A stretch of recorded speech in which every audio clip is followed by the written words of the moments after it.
In this tutorial, I'm going to show you how to change gradient here in Canva.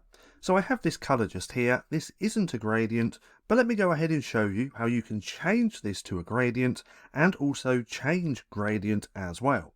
So this is just a background. If we click on here, we then want to come up to the colour icon just here.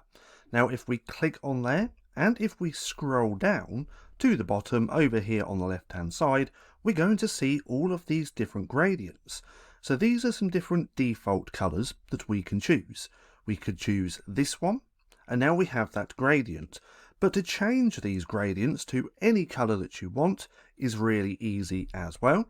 What we want to do is come up to this little colour plus icon where it says add a new colour.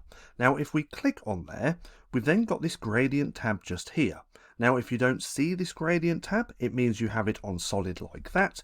This is what you're probably going to see. So let's change this to gradient.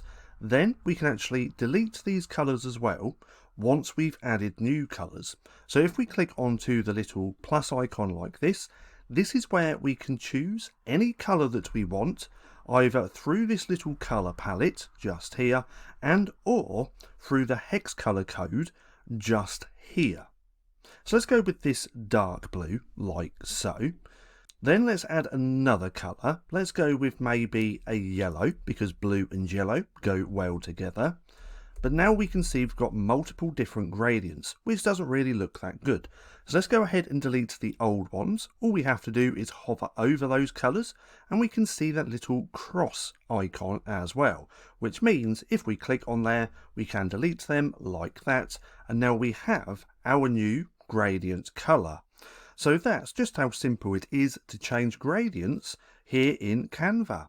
Now if you found this video helpful at all, then please consider giving me a like, as it really helps out the channel. And if you're not too sure what to watch next, click right here and watch this playlist.